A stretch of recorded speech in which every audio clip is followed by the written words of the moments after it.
My first question to you, Chris, is have you ever been here before? I've never been to Comic-Con before, and I feel like this won't be a regular Comic-Con experience. No. Since the Twilight fans are out in force. And I really what I want to do is slip under the radar and geek out for about an hour at the end of the day, which is what I'll do. The problem is, though, you under the radar is right now before your panel. As soon as you have your panel, there may not be any more under the radar. Ah, but there's a nefarious plan because they're showing Twilight again this evening. I think that'll suck up all the Twi fans, and they'll be able to kind of mingle amongst my fellow geeks undetected, hopefully.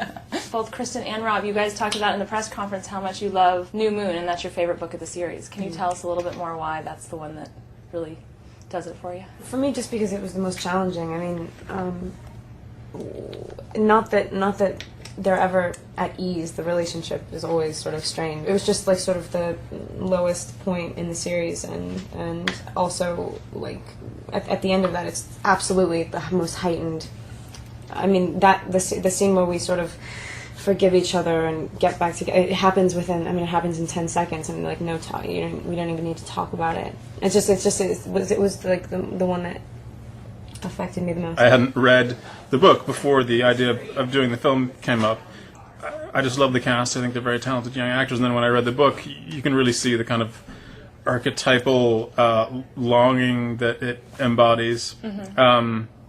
And having been broken up with so many times in my life, I felt I could really identify with Bella.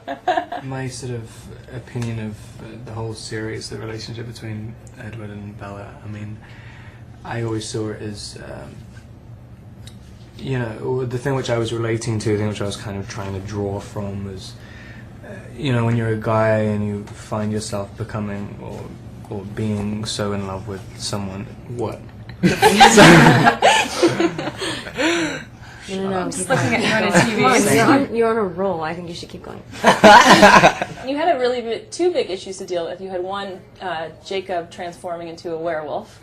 Was that a challenge to tackle? Hard for Taylor. Really hard for Taylor to become a werewolf. So we eventually had to resort to computer effects. Okay. No, I mean the challenge with that is to get a special effect that isn't cheesy and that's elegantly done. And Phil Tippett Studios, Phil Tippett being a legend in the effects community, is handling it, and they're doing a beautiful job. And Taylor, you had a lot of work to do in this movie. You had to bulk up really big. We all know about that. But you also spent a lot of time doing a lot of stunts and things like that too.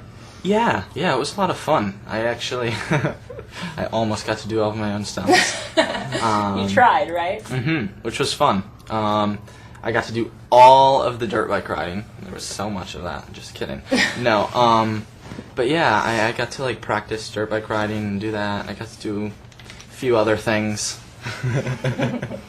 He like catapulted himself into a window. It was really impressive. It was fun. Yeah. It was insane. Yeah. So it was something a stunt guy really actually should have done. You find yourself like in love with someone or something, and it becomes you start to see too much of yourself. You become too aware of yourself. Shut up. God. And then he starts to. I can't concentrate anymore. You get so obsessed with the fact that you think you're not good enough because you think you keep elevating the other person higher and higher. Neither of them think they're worthy.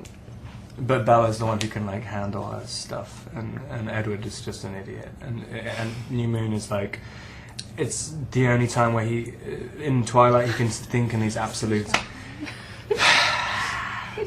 This is why whenever anyone asks about if we have chemistry in the cars, do you know what it is? It's like complete animosity. Yeah, right.